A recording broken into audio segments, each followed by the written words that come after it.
ఆంధ్రప్రదేశ్ కలిసి ఉన్నప్పుడు హైదరాబాద్ని ఒక నాలెడ్జ్ ఎకానమీగా తయారు చేసేసరికి మనం ఫౌండేషన్ ఇస్తే విభజన జరిగిన తర్వాత హైదరాబాద్ తెలంగాణకు వెళ్ళిందని కొత్త రాజధాని అమరావతి, అదే సమయంలో పోలవరానికి మన చట్టంలో ప్రత్యేక నిధులు, ప్రత్యేకమైన హక్కు కల్పించే పరిస్థితికి వచ్చారు. ఈరోజు నేను మీ అందరికీ ఒకటి హామీ ఇస్తున్నాను. చరిత్రలో కొంతమందికి కొన్ని అవకాశాలు వస్తాయి. ఆ రోజు సైబరాబాద్ ద్వారా హైదరాబాద్ నగరాన్ని ప్రపంచ పట్టణంలో పెట్టాం. ఈరోజు అమరావతి మళ్లీ కట్టి, అమరావతి దేవతల రాజధాని, అమరావతి ప్రజా రాజధాని ఈ అమరావతి. ప్రపంచానికి ఒక నమూనాగా దీన్ని తయారు చేసే అవకాశం తీసుకుందాం. అలాంటి అవకాశం తీసుకుని ఈ రాజధాని నిర్మాణం చేస్తాం. అదే సమయంలో ఇంకొక పక్క మీరు చూస్తే నేను ఒకే విషయం మీ అందరినీ కోరుతున్నాను. పోయిన సంవత్సరం దగ్గర 6,282 టీఎంసీ నీళ్లు గోదావరి కృష్ణాలో సముద్రంలోకి వెళ్ళాయి. గోదావరిలో నీళ్లు పుష్కరంగా ఉన్నాయి. అందుకే మీరు చూసినప్పుడు నేను ఎప్పుడు కూడా గోదావరి నీళ్లు వాడుకుంటే ఎప్పుడు నేను అడ్డు చెప్పలేదు. విభజన తర్వాత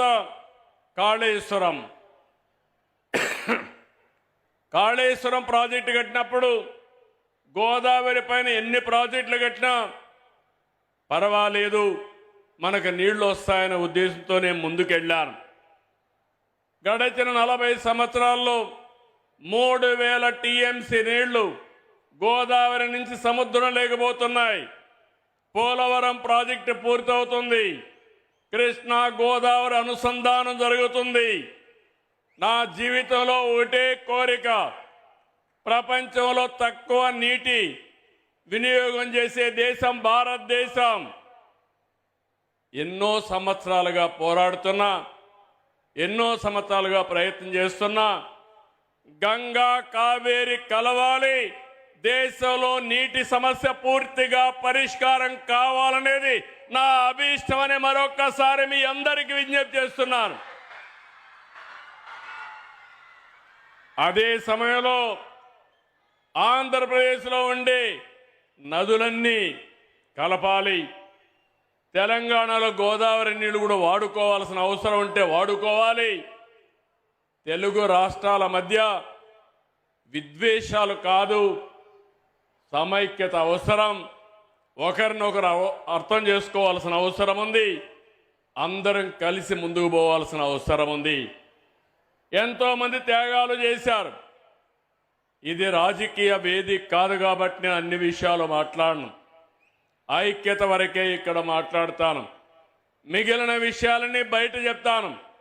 కానీ నా జీవితాశయం ఒకటి, నీటి విషయంలో కానీ సహకారంలో కానీ తెలుగు వారందరూ కలిసి ఉండాలి. ప్రపంచంలో ఎక్కడున్నా మనల్ని గుర్తించేది ఏకైక భాష, అది తెలుగు భాష.